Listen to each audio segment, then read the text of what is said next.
हरिओम। ज्ञान सुनने के पश्चात आप में जो पहला पहला परिवर्तन दिखना चाहिए वो है मौन। वैसे तो ज्ञान प्राप्ति के पश्चात 3 स्थितियां बताई गई हैं: श्रवण, मनन और निध्यासन। लेकिन अनुभव ये कहता है कि मनन से पहले आपको मौन होना पड़ेगा। मौन का रास्ता तय करने के पश्चात ही मनन की मंजिल मिलेगी। आप मौन नहीं हो पाते जीवन भर। बोलना तो सीख जाते हो। जब बच्चा बोलने लायक हो जाता है तो खुशियां मनाई जाती हैं, भाई वाह बच्चा बोलने लगा। बोलने लगी खुशी तो है, लेकिन जब जीवन में मौन आता है तो ये खुशी उससे बड़ी है। तुम्हारे मौन से, तुम्हारे सांसारिक व्यर्थ की चर्चा से जब तुम अपने आप को मौन करते हो तो परमात्मा खुश होता है। दुनिया की बोली बोलते हो तो दुनिया खुश होती है, संसार खुश होता है। लेकिन जब अंदर की शांति आती है, उस शांति से, उस मौन से भगवान खुश होता है। तो श्रवण के बाद की जो स्थिति है एक जिज्ञासु की, वो है मौन की स्थिति। मौन के बिना मनन नहीं हो सकता है। आप मौन रह के ही मनन कर सकते हो। दही को अगर जमाना है तो उसको स्थिर रखना पड़ेगा, स्थिर और स्थित रखना पड़ेगा। वो चंचल नहीं रह सकता है। अगर जमना है तो बार बार चलाओगे, देखोगे, हिलाओगे तो नहीं जमेगा दही। उसको एकांत में सुरक्षित रखना पड़ता है। ज्ञान सुनने के पश्चात भी स्थिति वैसे ही होनी चाहिए, एकांत में, मौन में, सुरक्षित, आत्मा में स्थित होने के। लेकिन तुम ऐसा नहीं करते हो। अक्सर लोग पूछते हैं प्रश्न कि गुरुजी ज्ञान लगता नहीं है, सुनते हैं भूल जाते हैं। उसका कारण यही है कि तुम्हारे अंदर इतनी हलचल है। दूध में हलचल बनी रहेगी तो दही नहीं जमेगा। तो तुम्हारे अंदर इतनी हलचल है क्योंकि मन इतना चंचल है। हलचल का कारण ही है मन चंचल है। तो मन की चंचलता से मुक्त होने के लिए श्रवण के बाद, ज्ञान के श्रवण के बाद ज्ञान का मनन जो स्थिति कहेगी। लेकिन मैं बता रहा हूं, अनुभव ये कहता है कि मनन से पहले तुम्हें मौन होना पड़ेगा। व्यर्थ की अनावश्यक जो चर्चा, बातें, घर में टोका टाकी, अनावश्यक बोलना, कोई तुम्हारी मानता है तब, और नहीं मानता तब भी तुम बोलते ही रहते हो। कोई पसंद भी नहीं करता है तुम्हारी बकबक को, अनावश्यक बात को। लेकिन क्योंकि मैं श्रेष्ठ हूं, मैं बड़ा हूं घर में, मैं ना बोलूं तो कौन बोलेगा? जाता ही नहीं है। गुरु कहता है बी नथिंग, और तुम दिन भर बन के कुछ ना कुछ बोला ही करते हो। मनन करना है तो मौन रहना सीखो, मौन की आदत डालो। घर में एक कोना पकड़ो अपना, एकांत पकड़ो अपना। बिना एकांत के, बिना मौन के ज्ञान में स्थिति बनना बहुत मुश्किल है। तुम चाहो कि सांसारिक बकबक भी कर लें, आत्मा में स्थिति बना लें, तो बड़ा मुश्किल है। यही कारण है जो ज्ञान नहीं लगता। यही कारण है जो ज्ञान जीवन में दिखता नहीं है। तुम्हें एकांत पसंद होना चाहिए, तुम्हें मौन, शांति पसंद होनी चाहिए। अंदर से भी शांत, बाहर से भी शांत। अंदर से भी बकबक बंद, बाहर की भी बकबक बंद। मन को स्थिर होना चाहिए। भगवान ने तभी गीता में बोला है, योगी युंजित सततम आत्मानम रहित स्थिता।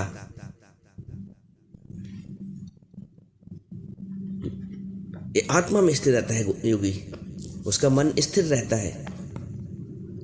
आगे बोलते हैं एकाकी ये चित्तात्मा निराशी परिग्रह है। एकाकीपन उसको पसंद है। तुम रहते हो एकाकीपन में, तुम रहते हो एकांत में। योगी युंजित सततम, सतत लगा रहता है अपने प्रयास में। ये ज्ञान सुनने के बाद का पहला लक्षण है जो तुम में दिखना चाहिए। तुमको अपने आप में दिखना चाहिए कि हाँ, श्रवण के बाद मेरे मन को शांति मिली है, मैं मौन हुआ हूँ, मेरी अनावश्यक की बातें बंद हुई हैं, अब ज्ञान का मनन हो रहा है। तो मौन, मनन से पहले मौन आवश्यक है। अगर तुम मौन नहीं हुए तो मनन भी नहीं हो पाएगा, और मनन नहीं हो पाएगा तो निध्यासन को बहुत दूर की बात है, जीवन में ज्ञान उतर नहीं पाएगा। तो दिखना चाहिए तुम्हारा मौन, तुमको अपने आप में रियलाइज होना चाहिए। यदि अपनी और गुरु की मेहनत सफल करनी है तो ज्ञान सुनने के पश्चात सबसे पहले तुम्हारी जो सीढ़ी है, जो चढ़ना है, वो है मौन की। मौन हो जाएगा, मनन में आसानी मिलेगी। तुम मौन होते नहीं हो, मनन करने का प्रयास करते हो, इजी कर देता है तुम्हारी मौन, तुम्हारी शांति। जैसे नहीं, प्रश्नों के लिए पहले जमाने में हो सकता अभी भी आती हो, की आती थी, शॉर्ट कर देता था उत्तर, एट ए ग्लांस एक उत्तर दिख जाता था प्रश्नों का। तो मनन वो शॉर्ट की है जो तुम्हारे प्रयास को, तुम्हारे अभ्यास को सरल करता है। तो आवश्यक है कि मौन हो। तुम्हारे मौन से ही धैर्य उत्पन्न होता है, और धैर्य से ही ध्यान। तुम ध्यान करने बैठते हो तो अक्सर ध्यान लगता नहीं है। ध्यान इसलिए लगता है कि बाहर की मन की चंचलता इतनी ज़्यादा है, बाहर भी मन चलता है, और बाहर का जब दृश्य अंदर जाते हैं, बातें अंदर जाती है, तो अंदर मन अंदर चलता है, हलचल होती है, तो तभी ध्यान लग नहीं पाता है, क्योंकि मौन नहीं है। मौन से धैर्य उत्पन्न नहीं हो पा रहा है, और धैर्य से ध्यान नहीं उत्पन्न हो पा रहा है। तो मौन हो, मौन से धैर्य उत्पन्न होगा, और धैर्य से फिर ध्यान लगेगा। ये छोटी सी बात है। और ज्ञान की ज्योति को निरंतर जलाए रखना चाहते हो, उसके लिए आवश्यकता है कि उस ज्योति को बाहर के थपेड़ों से बचाओ, बाहर के धूल धक्कड़ से बचाओ। तो ज्ञान की ज्योति जो गुरु जलाता है हमारे हृदय में, उसको बाहर की बातों से, बाहर के अनावश्यक चर्चा से बचाओ। क्योंकि जब बाहर की अनावश्यक चर्चा से बचोगे, तभी जो ज्योति जगाई है वो शांति में जल पाएगी, एकांत में जल पाएगी। बोलना बंद करो, अनावश्यक बोलना बिल्कुल बंद करो। बोलने से विकार उत्पन्न होता है। विकार एक तरह का, ये जो बोलने का विकार एक तरह का वायरस है। इसलिए गुरु मना करता है कि कम बोलो।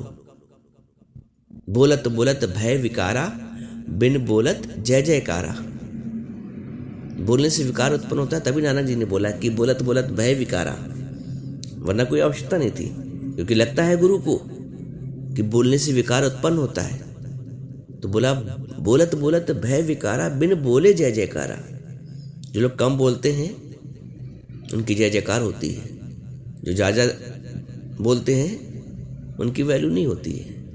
और बोलने से, अनावश्यक बोलने से तुम्हारी शक्तियाँ क्षीण होती हैं। तुम्हें अब अपनी शक्तियों को संचित करना है, संग्रहण करना है, उनको बचाए रखना है, उनको बनाए रखना है। वो जो अंदर की शक्तियाँ हैं वो तुम्हारे मनन में काम आएंगी, वो तुम्हारे निध्यासन में काम आएंगी। अगर तुम उन्हीं शक्तियों को बाहर की वार्तालाप में, बाहर की बक में लगा दोगे तो अंदर शक्तियों का छीड़ हो जाएंगी। जो शक्ति अंदर से छीड़ हो जाएगी तो ज्ञान में कैसे लगा पाओगे। कहते नहीं, उधो मन न भय 10-20, एक था तो गयो श्याम संग कौन आराधे ईश। तो जो शक्तियां बाहर अगर निकल जाएंगी व्यर्थ की चर्चा में, व्यर्थ की बातों में, व्यर्थ की वार्तालाप में, तो तुम उसको, उस शक्तियों को अपने लिए, अपने स्वयं के लिए कैसे इस्तेमाल करोगे, ज्ञान के मार्ग में कैसे इस्तेमाल करोगे। इसलिए जो बची है उसको बचा लो। अब अपनी इंद्रियों की शक्तियों को व्यर्थ मत करो, व्यर्थ मत बर्बाद करो। है इंद्रियों की शक्तियां बाहर की ओर, जो बाहर से तोड़ करके अंदर से जोड़ दो। 5 ज्ञानेंद्रियां कान सुनने का काम करता है। तो अब परमात्मा की बातें सुने, अब सत्संग सुने। अब बाहर की बातों को सुनने का रस बिल्कुल खत्म। आंख देखना चाहती है तो गुरु का दर्शन करे, ज्ञान में जीवन का दर्शन करे। अपने बाहर का दृश्य बहुत देख लिए, दृश्य बाहर के दृश्य देख देख के जले कूढ़े क्षणिक प्रसन्न हुए। अब बंद करो, बाहर रचना ने बहुत बोल लिया। अब मौन होना सीखो। जब मौन रहोगे जिज्ञासु अवस्था में, तो आगे चल के यही मौन तुम्हारा ज्ञान के रूप में परिवर्तित होकर निकलेगा। गुरु ने अपने आप को तपाया है, मौन रहा है, तो आज वो हमको ज्ञान दे रहा है। तो यही मौन तुम्हारे लिए भी काम आएगा। आज का मौन, कल का ज्ञान का अभ्यास, सत्संग का अभ्यास। क्योंकि गुरु भी हमको अपने जैसा बनाना चाहता है। गुरु हमें खाली शिष्य बना के छोड़ना नहीं चाहता है। गुरु कहता है तुम निष्काम करो। तो निष्काम कैसे करोगे? निष्काम करने के लिए तुम्हें पहले अभ्यास और वैराग का वातावरण बनाना पड़ेगा अपने स्वयं के लिए। उसके लिए मौन, उसके लिए एकांत। आज से अपने आप को चेक करो, मैं क्यों एक शब्द भी फालतू का बोलता हूं ज्ञान की चर्चा के सिवाय? एक शब्द भी मेरे मुख से क्यों निकलता है? मेरे मुख से कभी एक शब्द भी अनावश्यक निकल जाता था? क्यों, कहाँ, कैसे? तो अपने आप को अंदर इतना पछतावा था। उस दिन से संकल्प होता था, नहीं, अब आज से ज्ञान के सिवा कोई भी फालतू की बात नहीं, अनावश्यक कोई भी वार्ता नहीं। ऐसा संकल्प करो कि आज से एक भी अनावश्यक बात मुख से नहीं निकलेगी। जो आवश्यक हो रोज की दिनचर्या में उतना ही बोलो। मौन है सौन, उतना ही खाली बोलो जितना आवश्यक हो। अनावश्यक एक शब्द भी नहीं, ये संकल्प होना चाहिए। तो सत्संग के बाद की जो पहली स्थिति है वो है मौन की, और मौन आप में दिखना चाहिए। ये समझ लो। स्वयं को रियलाइज होना चाहिए, स्वयं को अनुभव होना चाहिए कि अब मैं थोड़ा शांत हो गया हूं। अब मैं अनावश्यक किसी को टोका टाकी नहीं करता हूं। अब मैं अनावश्यक बकबक नहीं करता हूं। बकबक करोगे तो कब कब के जाल में फंस जाओगे। बक बक कब कब, उसका उल्टा कर दो। बकबक करोगे तो कब कब के जाल में फंस जाओगे। ये कब कब का जाल यानी कि बहुत ज़्यादा क्वेश्चन जो आदमी करता है, क्यों, कहाँ, कैसे, कब, वो जन्म मरण के चक्कर में फंसता है, वो कब कब के जाल में फंस जाता है। तो बकबक मत करो जो कब कब के जाल में फंसो। अब छूटने का समय आया है, अब बंधने का समय नहीं आया है। बहुत बंध लिए जीवन में। खुद को भी बांधा है, दूसरों को भी बांधा है। अब खुद को भी आजाद करो, दूसरों को भी आजाद करो, सारे बंधनों से मुक्त और परमात्मा से युक्त, गुरु की वाणी से युक्त। योगी युंजित सततम आत्मा नाम रही स्थिता। सारे बाहर की क्रियाकलापों और बंधनों से, व्यर्थ की चर्चा से, व्यर्थ के श्रवण से, व्यर्थ के दर्शन से बचने का प्रयास करो। तुमको ये प्रिय होना चाहिए। अभी भी अगर रुचि बाहर है, इंद्रियां बाहर की ओर दौड़ रही हैं,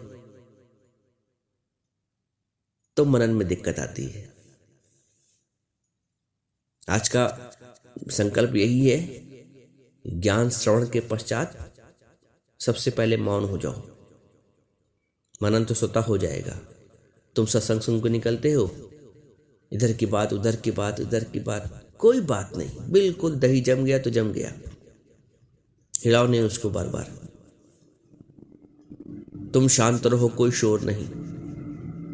तुम अगर कोई नहीं बोलोगे तो तुमको बुलवाने कोई नहीं आएगा। घर में, जगत में तुम खुद बोलते हो। तुम शांत रहो, कोई शोर नहीं। द्वि दूर करो, कोई और नहीं। द्वैत का भाव गुरु कहता है दूर करो, तुम ही तो हो सर्वत्र।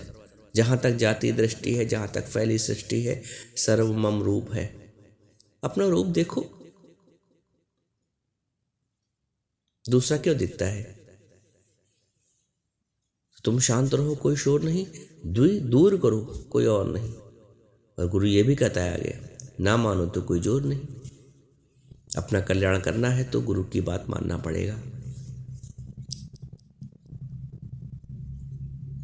और अब चूके तो फिर चूके, बहुत जन्म बिछड़े थे माधव, अभी जन्म तेरे लेखे। भगवान से संकल्प करो अपने मन में अंदर से कि बहुत जन्म बिछड़े थे माधव, अभी जन्म तुम्हारे लेखे। कर दो अपना जीवन परमात्मा के लेखे।